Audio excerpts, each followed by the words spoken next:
อันทางเฮาเด้อลุงเด้อก็นั่นแหละตามที่เว้านั่นแหละงบที่ว่าค่าสร้างเพื่อนน้องไส้เพิ่นนั่นแหละทางเฮาก็มีแล้วโดยทางเจ้าก็หาบ่แม่นก็เป็น10ล้านผู้ดีพี่น้องไงก็คือครบในส่วนนี้เฉพาะค่าสร้างเพื่อนน้องไส้เพิ่นเนาะที่จะต่อห้องครัวและห้องน้ำนั่นแหละครบแล้วค่าสร้างแต่ว่าอุปกรณ์บาทนำลุงหนวดตามลุงหนวดเมื่อกี้นี่ว่าจะเดือน5 ล้านปลายโอ้ยสบายดีลุงสบายดีลุงหนวดนะก็เป็นเงินจำนวนนี้เป็นเงินตั้งเอ้ยใหญ่เจดีเด้อเพิ่นก็เป็นคนลาวนี่แหละลุงเพิ่นก็อยู่ต่างประเทศเพิ่นก็ยังว่าเห็นทั้งลุงยังบ่มีรายได้ว่าซั่นแล้วก็เพิ่นทั้งเอ้ยเพิ่นก็อยากสดจากซอยค่าค่าห้องค่าอยากค่ากินลุงเอ้ย50 หลอนพี่น้องเอ้ยทั้งบ่ตุนก็ได้มอบให้เด้อเอ้ยเด้อฮอดจอดถึงแล้วก็มีแต่ว่าจังไงทั้งลุงหนวดล่ะขอบอกขอบใจขอบบุญขอบคุณทั้งเอ้ยใหญ่ใจดีเพิ่นในเพิ่นบ่ขอออกชื่อเสียงบ่ได้ออกมันบ่แม่นเนาะโดยเอ้ยใหญ่ใจดีซะบ่อื่นก็ลุงหนวดก็ขอเรียนว่าลุงหนวดยังบ่ออกเก่ง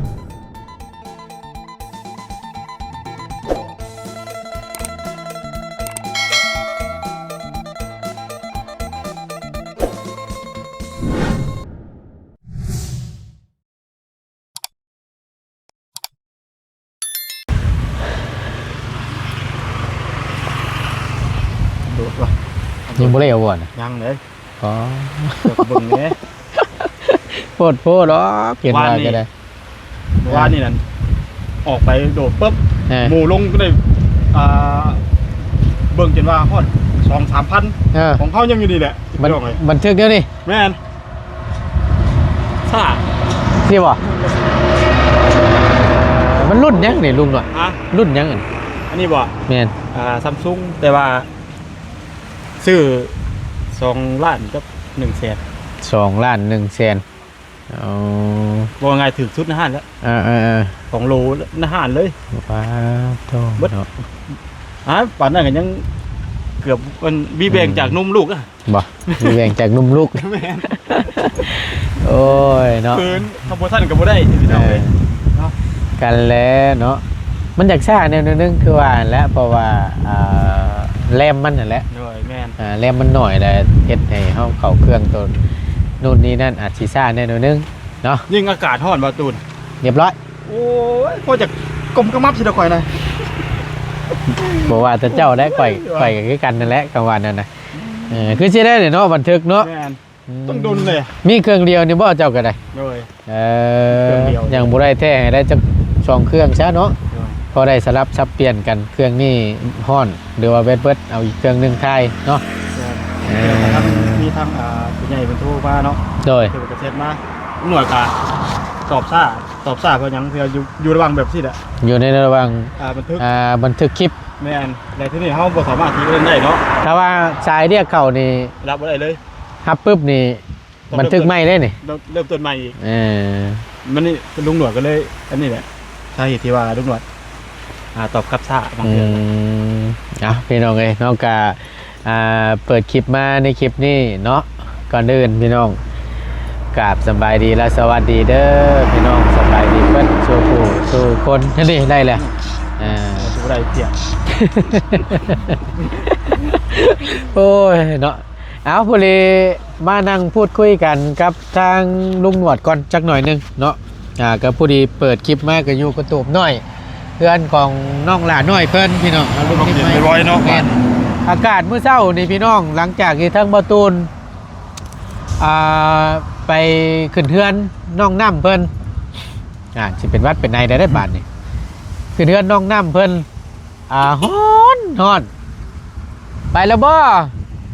โอเคลุงเดิมเพิ่นพี่น้องเลยเนาะหาดว่าฮ้อนใจอะไรเมื่อกี้นี่เฮือนน้องน้ำมันฮ้อนเนาะอากาศมันฮ้อนแท้ฮ้อนว่าพี่น้องตกบ่ายมาบัดนี้ขณะนี้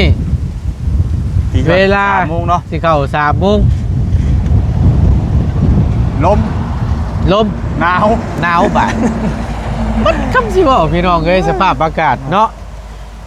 เอาให้ใดๆมันของธรรมชาติมันเฮาแต่งบ่ได้เนาะก็ปล่อยให้ไปธรรมชาติแหละพี่น้อง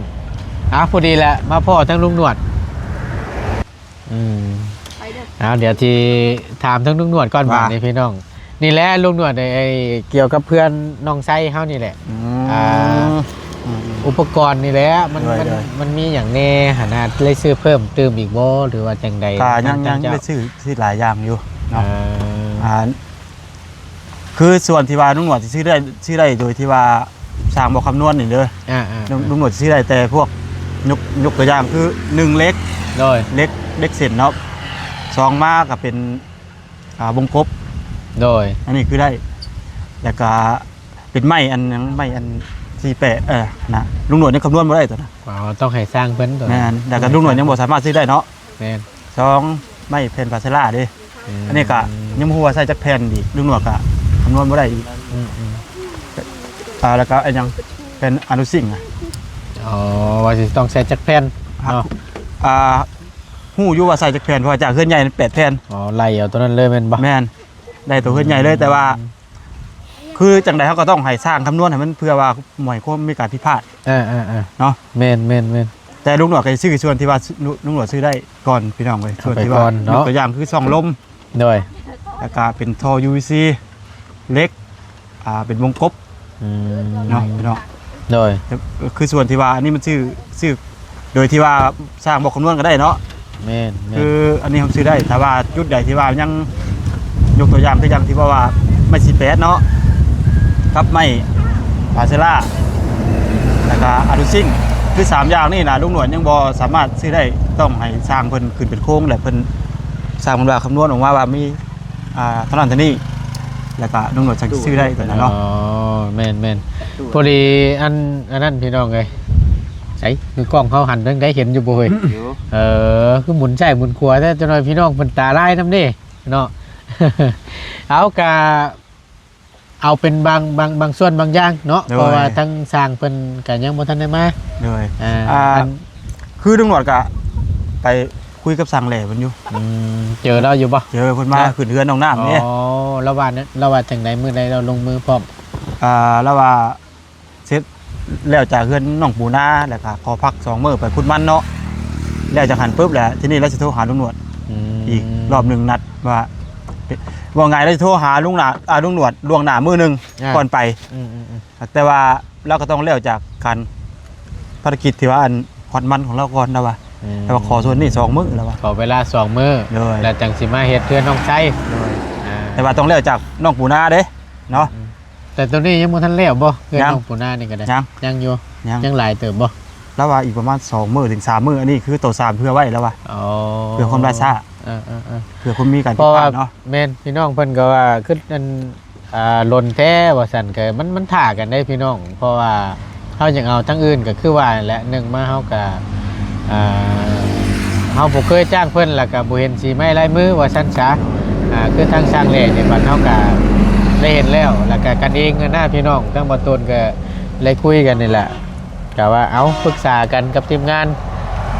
ก็ว่าเอาสร้างแหล่ก็สร้างแหล่นะพี่น้องเนาะก็มีแต่ว่ารอเท่านั้นแหละ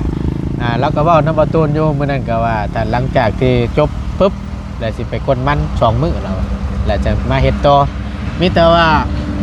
อันงบอยู่น้ำเจ้านั่นตอนนี้นะยังเหลือเท่าไร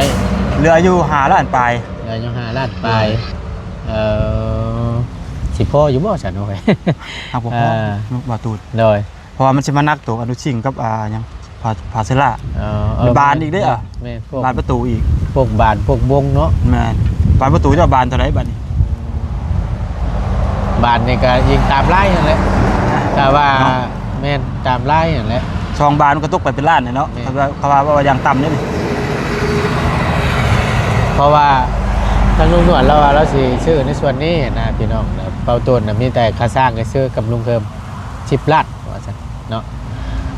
อยู่ในเรานี่แหละเอามีแต่ว่าถ้าเบิ่งถ้าส้มน้ำกันเนาะพี่น้องเนาะพี่น้องเพิ่นก็ยังเว้าอยู่ว่าโอ้ยไปทางอื่นนี่เด้อบ่โทษเด้อว่าซั่นสิแล้วพี่น้องเอ้ยไปเฮาบ่ทิ่มงานบ่ได้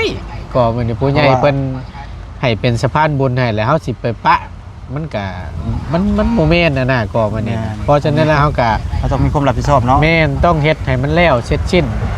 ให้มันเป็นที่เรียบร้อยพุ่นแหละเฮาจังค่อยไปที่ทั้งบ่ตูนเข้า ก็ตามจุดประสงค์ของผู้ใหญ่เพิ่นเลยพี่น้องบางเทื่อบ่ตูนเอ้ยเป็นสะพานบุญให้น้องเพิ่นเด้อซื้อหันซื้อนี่เข้าไปให้ทั้งบ่ตูนก็จำเป็นต้องได้เข้าได้บ่เข้าบ่ได้เพราะว่าผู้ใหญ่เพิ่นสั่งนั่นน่ะจังไงเข้าใจนํกันเนาะพี่น้องเนาะผู้นี้แล้วบาดนี้ฮะมาพ้อกันแล้วก็นี่แหละมันมาร่วมกันนี่แหละ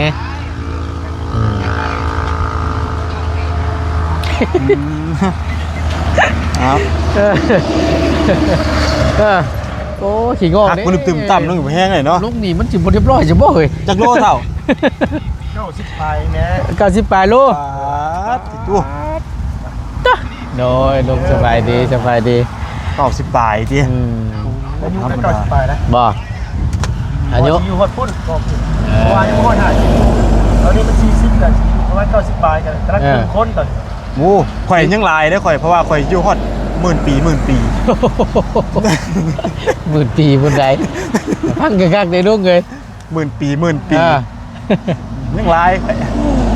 เอาพอดีอันทางเฮาเด้อลุงเด้อก็นั่นแหละตามที่เว้านั่นแหละ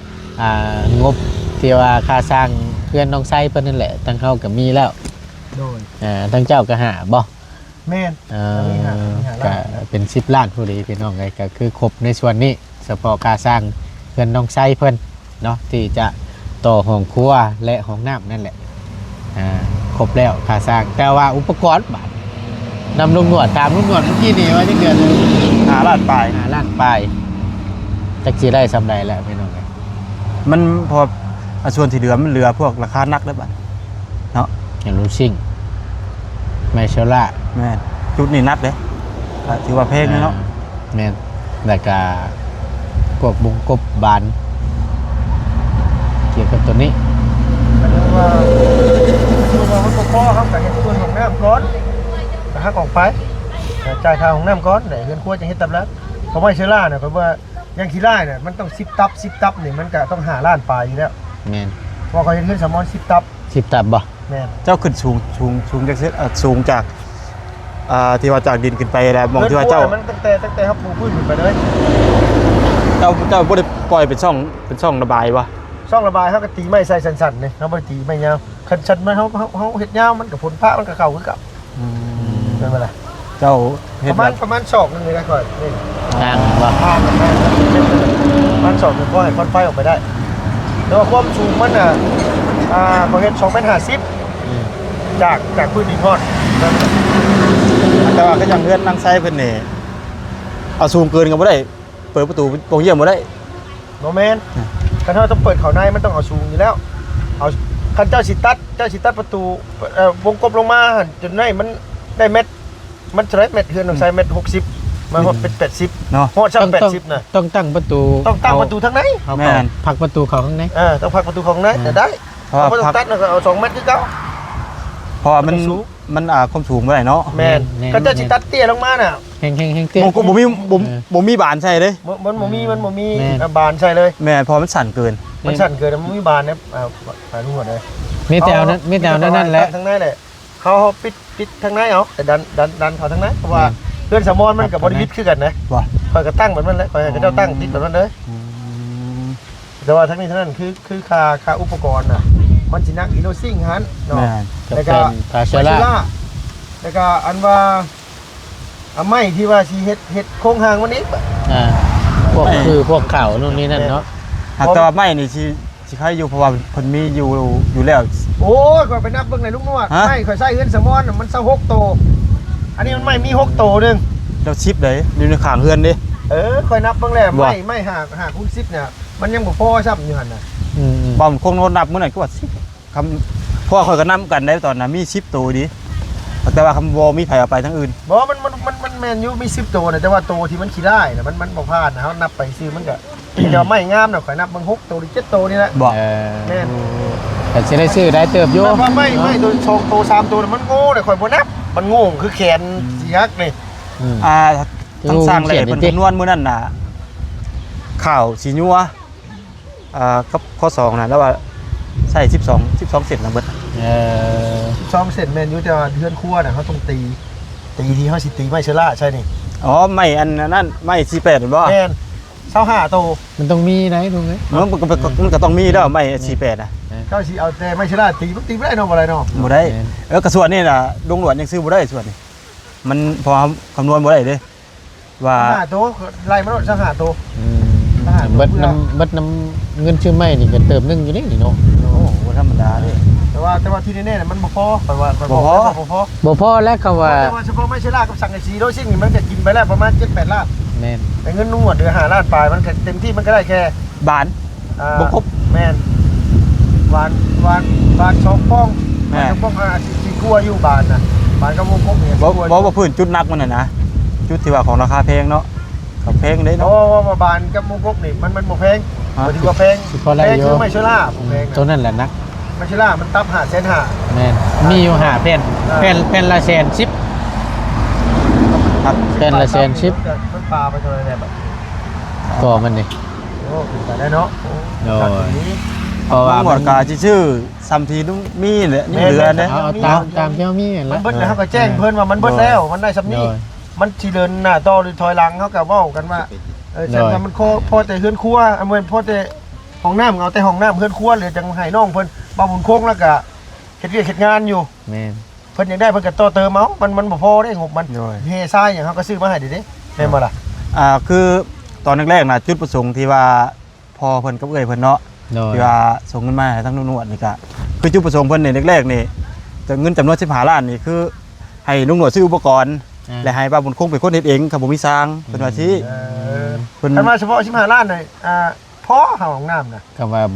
บ่มีค่าสร้างเนาะ คันว่าบ่มีค่าสร้างนะแต่ว่าค่าสร้างแล้วก็ตัดทิ่มแล้วนี่น่ะแต่ค่าส ได้ ร้าง แล้วได้แล้ว แม่น อยู่น้ำ เพราะว่า พี่ เพราะว่าตอนนั้นน่ะ ค่าสร้างน้ำบ่ต้นก็ลงเพิ่มนี่เนาะ คือตอนนั้นน่ะบ่มีเงินครัวเด้มีแต่ห้องน้ำอย่างเดียว บ่มีเงินครัว แม่น ก็ชูว่ามันบ่พอไม่เฮือนครัวเฮาก็เอาแต่ห้องน้ำมัน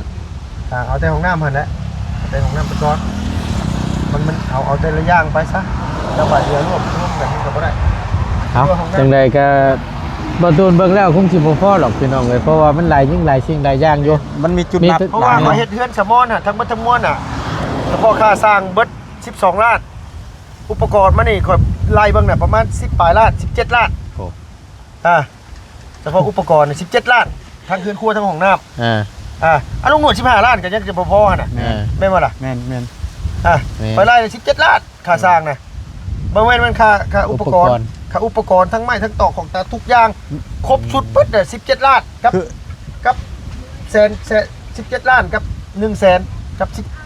18,000นี่เท่าไหร่นี่แหละ อืม แต่ว่าที่แน่ๆน่ะคือ 7ล้าน 17 น้ ล้า อน ย ขึ้นไป บ่รวมค่าสร้างกันยัง บ่รวมค่าสร้าง12ล้าน เกือบ 17 30 ล้าน เนาะ กับ12ล้านน่ะมันเท่าไหร่ตกเกือบ30ล้าน อืมโอ้ดีด้วยเนาะแน่เบิ่งคือจังว่า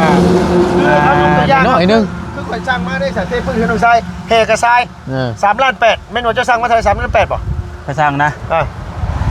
ก็สร้างทั้งปูนทั้งอย่าง4ล้าน7 บ่จะว่าค่าแห่กระทรายเขาเอาเท่าไหร่ซะ หินแห่ แห่ ทราย แห่2ล้านปลายแห่สอง ใช่ แห่ เลย ทราย ล้านปลายบ่ ล้านปลายบ่นี่แหละมันสิมีดอกบิดมันก็ลืมได้ อืม พอทั้งเบิดทั้งมวลมันเกือบ5ล้านเด้ อันเฉพาะอันทั้งเงิน3อย่างเนาะ แม่น ปูนทรายหินแห่ ด้วย แต่ว่าอย่างละทำไมว่าอย่างซีเมนต์ก้อนบ่ข่อยสร้างมาน่ะ3ล้าน8 อืม 3ล้าน8นี่บ่ได้พอได้เห็นเฮือนทรายใช่มั้ยเกือบบ่พอเลย นักอยู่พี่น้องเอ้ยเนาะเอาเดี๋ยวถ้าเบิ่งถ้าส้มน้ำกันถ้าว่ามันบ่พอหรือจังใดเดี๋ยวทั้งบ่ตูนก็สิแจ้งไปในคลิปเนาะลุงเนาะ ด้วย มีแต่ว่าซื้อตามงบที่เรามีเท่านั้นก่อนเนาะเดี๋ยวสร้างเพิ่นว่าเฮ็ดมื้อใดแล้วจังค่อยนัดกันให้เพิ่นคำนวณออกมาให้อีกเทื่อนึงเนาะเดี๋ยวถ้าเบิ่งถ้าส้มน้ำกันพี่น้องเนาะเดี๋ยวสิได้แจ้งเพิ่มเติมอีกเทื่อนึง ถ้าว่ามันงบมันบ่พอก็ให้สร้างแล้วมาเฮ็ดแต่ห้องน้ำมัน เอาตัวสำคัญเนาะเอาตัวสำคัญก่อน เป็นโครงห่างไว้เนาะ ลุงหนวดให้ซื้ออุปกรณ์ห้องน้ำมันครบแล้วก็คือให้เพิ่นเฮ็ดแต่ตัวนั้นแหละเรื่องเพิ่นครัวน่ะอันลุงมีอยู่5ล้านเนาะว่าเรื่องมี5ล้านเนี่ยคันว่ามันอันนี้แหละลุงสิสั่งไม้มาก็ได้สั่งไม้เฮ็ดเรือนครัวน่ะ อืม สั่งไม้เนาะสั่งเกี่ยวกับไม้ชลาเนี่ยลุงว่ามันไม้ชลาได้10ตับนี่ก็ลุงก็รับผิดชอบไม้ชลาไปไม้โครงห่างอย่างนี้เรื่องเงินครัวน่ะเอาจังว่ากันอีกเพราะว่าทั้งหมดทั้งมวลน่ะเงินมันต้อง30ล้านขึ้นน่ะพี่น้อง อันนี้มีแต่25ล้านเนาะฮอดบ่ฮอด มั เนาะ นบ่ได้เกี่ยวเฉพาะอุปกรณ์น่ะนะอุปกรณ์สักปลายล้านขึ้นนะ แต่ว่าพอถึงว่าลุงน่ะเฮ็ดสมอนน่ะค่าสร้าง12ล้านค่าอุปกรณ์17ล้านทั้งหมดทั้งมวลก็30บาท20บาท29ล้าน30รวมซื้อของและพร้อมค่าสร้างแต่อันนี้รวมทั้งหมดทั้งมวลทั้งค่าสร้างกับมีแต่25ล้านเนาะแม่นแต่ว่าพอพูดว่าของน่ะคือเขาสั่งคือเดือนนี้กับเดือนหน้าเขาสิมาตีราคาเก่าบ่ได้มันอยู่ในมันคนละขนาดว่าซื้อมื้อนี้ตื่นมาไปซื้อยังต่างกันเลยนะบางการค่าการขายจักเสียว่าจังไดเนาะว่าตามนั่นตามนั่นแหละเนาะที่เรือก็ก็ปวดแข้งจะได้บัด ปวดแข้งปวดขาบาดนี่บ่ค่อยนั่งทับแล้วมันมึนเลยลุงเอ้าผู้ลีบาดนี่จังว่าเห็นอยู่ในพุ่นแหละเดี๋ยวสิเข้าไปเยี่ยมยามถามข่าวแล้วก่อนเอ้าก่อนสิเข้าไปหาประตูอาเรียกผู้ลีมีทั้งเอื้อใหญ่ใจดีเพิ่นฝากเงินมาให้ทั้งลุงหนวดท้องขาวเลี้ยวออกเลี้ยวเข่ากินนี่นะเลี้ยวออกสูตรเลี้ยวออกโมเลี้ยวปิดเขาเลี้ยวออกก่อนนะ2 3ใช้หันเลยอันนี้ก็เป็นทั้งอาจารย์ลาเพิ่นมอบให้เมื่อกี้ได้อันนี้นะกับทั้งแม่ใหญ่ใจดีเพิ่นทั้ง3ท่านเป็นทางผู้ใหญ่ใจดีทั้งอาจารย์ลาวเนาะก็ขอบคุณขอบใจทั้งไม่เยอะนี่มึนแท้นี่คะแนนว่างูมาตอนนี้เรียนบ่ทันนะจ๊ะโดยผู้ดีทั้งบ่ต้นก็สิได้มอบให้ทั้งลุงหนวดก่อนบัดนี้แต่ว่าลุงสิเข้าไปก่อนนะสิเด้อโอเคลุงโอเคโดยประตูเมื่อกี้นี่โอ้เป็นแต่ลุตนชาติแล้วว่าบ่เป็นพี่น้องตู้ชาติบ่แม่นตู้ชาตินะคำใส่นอนหันเราอ่ะแต่ว่าเราเป็นแบบเราอธิบายฟังว่าเราคำใส่นอนหันโดยพี่น้อง1 2 3 4 5 6 7 8 9 10 1 ล้านโดยสบายดีลุงสบายดีลุงหนวดนะก็เป็นเงินจำนวนนี้เป็นเงินตั้งเอ้ยใหญ่ใจดีเด้อเพิ่นก็เป็นคนลาวนี่แหละลุงเพิ่นก็อยู่ต่างประเทศเพิ่นก็ยังว่าเห็นทั้งลุงยังบ่มีรายได้ว่าซั่นแล้วก็เพิ่นทั้งเอ้ยเพิ่นก็อยากสดจากซอยค่าค่าห้องค่าอยากค่ากินลุงเอ้ย50 หลอนพี่น้องเอ้ยทั้งบ่ตุนก็ได้มอบให้เด้อเอ้ยเด้อฮอดจอดถึงแล้วก็มีแต่ว่าจังไงทั้งลุงหนวดล่ะขอบอกขอบใจขอบคุณทั้งเอ้ยใหญ่ใจดีเพิ่นเพิ่นบ่ขอออกชื่อเสียงบ่ได้ออกมันว่าแม่นเนาะโดยเอ้ยใหญ่ใจดีซะก่อนอื่นก็ลุงหนวดก็ขอเรียนว่าลุงหนวดยังเว้าบ่เก่งเนาะถ้าเว้าลุงหนวดเว้าผิดพลาดประการใดขอโทษขออภัยเด้อแต่ว่าสำหรับเงินส่วนนี้เนาะที่ว่าทั้งเอ้ยเนาะโดยเพิ่นได้บิแบ่งมาให้ทั้งลุงหนวดลุงหนวดก็ขออวยพรอวยไส้เพิ่นเอ้ยอยู่ดีมีแห้งเด้อให้อยู่ดีมีแห้งสุขภาพร่างกายให้ร่ำรวยเงินทองเฮงๆปังๆจะขึ้นเหนือตรงใต้ก็เดินให้ตลอดปลอดภัยเฮ็ดธุรกิจการงานใดๆก็ให้ราบรื่นเฮ็ดให้เป็นโฮมโพโฮมไซทำรูปลาบนั่นดูนานๆเนาะจ้าโถมันก็ยังบอกบ่เก่งเนาะขอโทษขออภัยนำคือกันนั่นแหละลุงหนวดเลยเพราะว่าแฟนและเฮาคือกันบางเทื่อก็คัดของคือกันได้พี่น้องเอ้ยมันก็มั่งได้บางเทื่อก็ได้บางเทื่ออยู่ข้างนอกนี่คิดเว้าใดข้องพอเขาหน้ากล้องบาดหน้ากล้องลืมก็มีลืมจักว่ายังสั่นไปเบิดบาดนี่เอาเป็นเรื่องปกติเดี๋ยวก็สิ้นเดี๋ยวก็เก่งเนาะไอ้ใดๆคนเนาสิเข้าว่าปึ๊บปั๊บเลยมันก็เป็นไปบ่ได้ดอกมันก็ค่อยเรียนรู้พัฒนาไปเรื่อยๆนั่นแหละเนาะเอาทั้งเบิดทั้งมวลทั้งบ่ตูนก็ได้มอบให้เด้อเอ้ยเด้อก็ฮอดเป็นที่เรียบร้อยเนาะว่าสิให้ตั้งแต่มื้อวานนี่แหละทั้งบ่ตูนก็ได้บ่ได้มาพบเจอกันเนาะก็ขอให้เอ้ยพร้อมครอบพร้อมครัวจงอยู่ดีมีแฮงอย่าเจ็บอย่าจนล่ำได้รวยเด้อนอนรับก็ขอให้ได้เงินหมื่นนอนตื่นก็ขอให้ได้เงินแสนเนาะว่าเสียธุรกิจการงานใดๆก็ขอให้ราบรื่นให้เฮ็ดปังค้าขายให้มืดจังใดก็ขอให้โชคมาร่ำรวยเนาะสิ่งที่สำคัญก็ขอให้สุขภาพแหละจงอยู่ดีมีแฮงเด้อครอบครัวสาธุเด้อว่าทอกบุญกับพุ่นทั้งโตน้ำนองโดยที่ว่าเป็นสะพานบุญให้เนาะโดยบ่ว่าหลายยายห้างพี่น้องสำหรับคลิปนี้ก็บ่มีหยังใดก็นี่แหละได้มาพูดคุยกันทั้งลุงหนวดแล้วก็ทั้งลุงเพิ่มก็มาปรึกษาหารือกันนี่แหละงบนำลุงหนวดนี่ก็ยังเหลืออยู่5 ล้านปลายและทั้งบ่ตูนกับลุงเพิ่มนี่ได้แต่ค่าสร้างพี่น้องเอ้ยพอหรือบ่พอแล้วจังค่อยว่ากันอีกเทื่อนึงเนาะเดี๋ยวสิแจ้งกันในคลิปพี่น้องเนาะ เอาขอบคุณหลายๆอยู่ดีมีแฮง